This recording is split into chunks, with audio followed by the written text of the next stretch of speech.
ज़ैन की मौत के बाद समन शाह इस हद तक टूट जाती हैं जिसके लिए समन शाह का इक़्तिदार और सियासत बड़ी अहम थी। अपने बेटे को चले जाने के बाद वो सियासत को हमेशा से छोड़ देने का फैसला कर लेती हैं और कुछ ऐसा ही हाल शाहनवाज का भी होता है।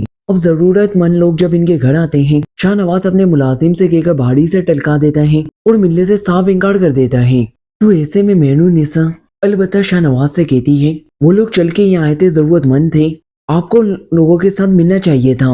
वैसे भी आपकी सियासी पार्टी ने वादा किया था कि अब आप हमेशा गरीब लोगों के काम आएंगे। उस पर शाहनवाज कहता है, मेनूनिसा मुझसे ये सब कुछ नहीं होगा। ज़ैन की डेथ ने तो जैसे मेरे तमाम जोश और जज्बों को जैसे मार के रख दिया है। अब मुझसे मजीद सियासत नहीं होगी और अब मैं इस सियासत से थक चुका हूँ। तो मेनूनिसा शाहनवाज से कहती है, हैरत है, आप लोग कभी भी लोगों का दिल दुखाते हुए तो नहीं थके थे और ना ही लोगों के साथ बुरा करते हुए थके थे, लेकिन आज अगर लोगों के साथ कुछ अच्छा करने का वक्त आया है तो आप इस सब के लिए थक गए हैं। मेनूनिसा की ये बात तो शाहनवाज के जैसे दिल पे तीर की तरह लगती है और उसका वो जोश, वो वलवला जो कि ज़ैन की मौत के बाद मर चुका था। ये बातें सुनने के बाद शाहनवाज उसी जोश और वलवले के साथ वो फैसला कर लेता है कि मैं अपनी बाकी की जिंदगी गरीब आवाम की मदद करके ही गुजारूंगा। इससे शाहनवाज अपनी रिंग उठाता है। वो मीटिंग जो कि उसने कैंसिल करने का कह दिया था, अपने खास बंदे दाऊद से कहता है कि अब मीटिंग को कैंसिल करवाने की जरूरत नहीं है, बस मैं थोड़ी ही देर में वहां पहुंचने वाला हूँ। अब शाहनवाज फैसला कर लेता है वो तो ना आप सियासत से पीछे हटेगा और ना ही अच्छाई करने से। इसके साथ साथ वो अपने भाई के कातिलों को भी ढूंढते रहेगा।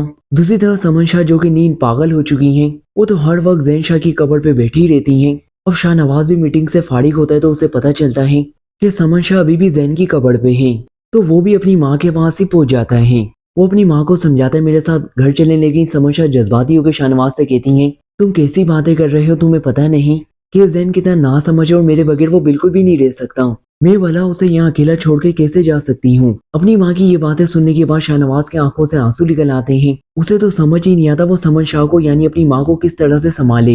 एक इतनी मजबूत औरत जिसने अपने इक़्तिदार को खुद ही संभाल रखा था, बेटे की डेथ ने उसे इतना तोड़ फोड़ के रख दिया है कि उसे खुद भी किसी बात का होश नहीं। शाहनवाज एक प्रेस कॉन्फ्रेंस करता है और ये प्रेस कॉन्फ्रेंस खास मकसद के लिए है। वो अपने लोगों को बताना चाहता है अगर मेरा भाई सियासत के खातिर कुर्बान हुआ है, और वैसे भी सियासत तो हमेशा से कुर्बानी मांगती आई है, लेकिन हमारे हौसले भी इतने कमजोर नहीं हैं कि हम इतनी बड़ी कुर्बानी के बाद डर के बैठ जाएंगे। हम इस दफा इलेक्शन भी जरूर लड़ेंगे और इस इलेक्शन को जीत के भी दिखाएंगे, क्योंकि हमारे दुश्मन ने ये वार ही हमें इलेक्शन से परे हटने का किया है। लेकिन मैं अलन ऐलान सबको बताना चाहता हूँ, शाहनवाज शाह इलेक्शन में हिस्सा तो जरूर लेगा और साथ साथ मैं ज़ैन शाह के कातिल का पता लगवा के ही रहूंगा और उसे किसी भी हाल में छोड़ूंगा नहीं। अब शाहनवाज शाह की ये स्पीच सुन के यानी अमन का बाप यानी सफदर शाह वो तो काफी घबरा जाता है।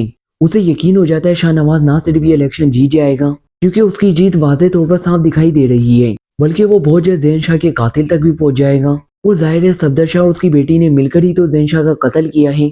शाहनवाज जब अपने मामू सफदर शाह से मिलता है, उनके सामने एक मरतबा फिर दोहराता है, मैं आपसे वादा करता हूँ कि मैं अपने भाई ज़ैन शाह के कातिल को तड़पा तड़पा के मारूंगा। सफदर शाह को तो शाहनवाज की ये बातें सुनकर ठंडे पसीने आने लगते हैं, जिसे शाहनवाज बगौर मुशाहिदा करता है, लेकिन फिलहाल वो चुप रहने में ही अपनी भलाई समझता है, जबकि सफदर शाह के दिल में डर बैठ चुका है। अब शाहनवाज के शिकंजे से मुझे कोई भी नहीं बचा सकता। अब नाज़रीन देखना ये शाहनवाज कब और कैसे सफदर शाह पे वार करता है। नाज़रीन आज का रिव्यू आपको कैसा लगा कमेंट सेक्शन में जरूर बताएं और मजीद ऐसी वीडियोस के लिए प्लीज चैनल को भी सब्सक्राइब कर दीजिएगा।